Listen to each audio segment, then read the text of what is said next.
Hello students, BSc 6 same maths classes में आपका स्वागत है। स्टूडेंट्स, इस वीडियो में हम ऑपरेशन रिसर्च जो मैथ्स की 6 सेम की बुक है इसके क्वेश्चंस करेंगे।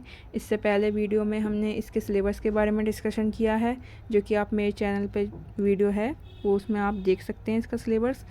तो डियर स्टूडेंट्स, देखिए मैं आपको पहले इसकी इंडेक्स दिखाती हूँ। ये है इसकी इंडेक्स।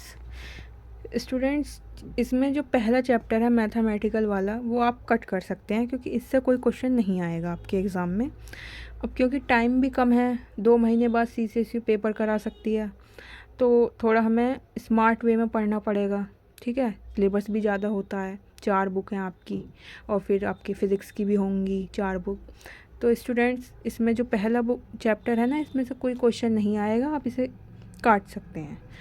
सेकंड चैप्टर है जो लीनियर प्रोग्रामिंग वाला, इसमें से आते हैं क्वेश्चन, एक क्वेश्चन इसमें से आपको मिल सकता है।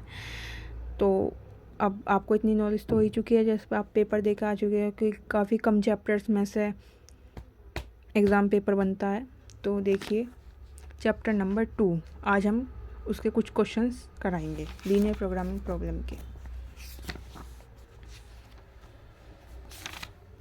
ये ना, तो students, linear programming problem chapter second है। फर्स्ट मैंने आपको बता दिया कि इसे कट करना है।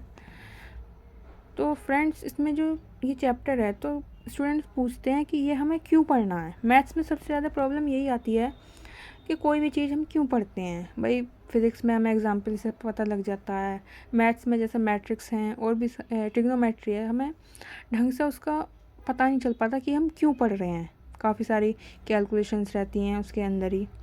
तो मैं आपको बताती हूँ कि हम LPP क्यों पढ़ते हैं। LPP हम इसलिए पढ़ते हैं, जैसे कोई भी हम व्यापार करते हैं तो सब चाहते हैं कि हमें उसमें मैक्सिमम प्रॉफिट हो, कोई नहीं चाहेगा कि उसे मिनिमम प्रॉफिट हो। तो हम कितना रॉ मटेरियल अपना बनाएं कि हमें मैक्सिमम प्रॉफिट हो, इस चीज़ के लिए हम LPP का यूज़ करते हैं। ठीक है स्टूडेंट्स, चलिए स्टूडेंट्स, अब हम इसके क्वेश्चंस करेंगे कुछ। स्टूडेंट, मैं आज आपको एग्जाम्पल्स कराऊंगी। जब मैं क्वेश्चन कराऊंगी तो मैं आपको कॉपी पे समझाऊंगी, लेकिन आज एग्जाम्पल करा रही हूँ तो मैं बुक से ही समझा रही हूँ। अगर आपको इसमें कोई प्रॉब्लम आए तो आप मुझे कमेंट सेक्शन में बता सकते हैं, फिर मैं आपको कॉपी पे कराया करूँगी। ठीक है स्टूडेंट्स। और स्टूडेंट्स, एक बात और कि मैं ये वीडियोस जो हैं वो पहली बार बना रही हूँ मतलब। तो अगर आपको कोई प्रॉब्लम हो तो स्टूडेंट्स मुझे आप माफ़ कर दीजिए, क्योंकि मैं धीरे धीरे अभी सीख रही हूँ। तो चलिए देखते हैं स्टूडेंट्स, पहला एग्जाम्पल देखते हैं हम। तो पहला एग्जाम्पल क्या कहता है कि a goldsmith manufacture necklace and bracelets. The total number of necklace and bracelets that he can handle per day is at most 24। यानी एक सुनार है, गोल्ड स्मिथ को कहते हैं हम सुनार को। तो जो एक सुनार है वो एक नेकलेस और ब्रेसलेट बनाता है, ठीक है। वो पर डे 24 बना सकता है। It takes 1 hour to make a bracelet, यानी 1 घंटा वो लेता है ब्रेसलेट बनाने में, और आधा घंटा वो लेता है नेकलेस को बनाने में। जैसे कि दे रखा है half an hour to make a necklace. It is assume that he can work for a maximum of 16 hours per day, यानी वो मैक्सिमम 16 घंटे काम कर सकता है प्रतिदिन। Further the profit on a bracelet is 300 and profit of a necklace is 100 rupees. Formulate this problem as a linear programming problem so as to maximize the profit. देखिए students, हम इस क्वेश्चन को कैसे करेंगे।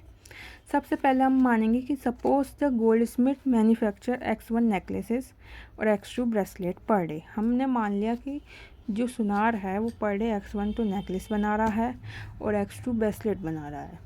Since the profit on a necklace is 100 के, जैसे कि question में दिया है कि जो नेकलेस पर प्रॉफिट है वो 100 रुपीज़ है और जो ब्रेसलेट पर प्रॉफिट है वो 300 रुपीज़ है। देयरफॉर तो टोटल प्रॉफिट जिसे हम जेड से डिनोट कर रहे हैं, तो हम मान लेंगे, अब अगर मान लीजिए हमारे पास एक पेन है, उस पर हमें प्रॉफिट 5 रुपये का हो रहा है, तो 10 पेनों पर कितना प्रॉफिट होगा। 10 पेन की 5 से गुणा कर देंगे, यानी 50 रुपये का प्रॉफिट होगा। इसी प्रकार हमारे पास X1 क्या है, नेकलेसेस हैं। 100 रुपये का हमें एक नेकलेस पे प्रॉफिट हो रहा है, तो टोटल कितना प्रॉफिट हो जाएगा, 100 इंटू X1 से मल्टीप्लाई हो जाएगी। सेम इसी प्रकार 300 इंटू x2, तो टोटल ऐड हो जाएगा। ठीक है, मान लीजिए हमें एक पेंसिल पे प्रॉफिट 5 रुपये है, एक पेन पे प्रॉफिट 3 रुपये है, तो टोटल प्रॉफिट हमें कितना हुआ, 5 + 3 8, यानी हमें 8 रुपये का प्रॉफिट हुआ।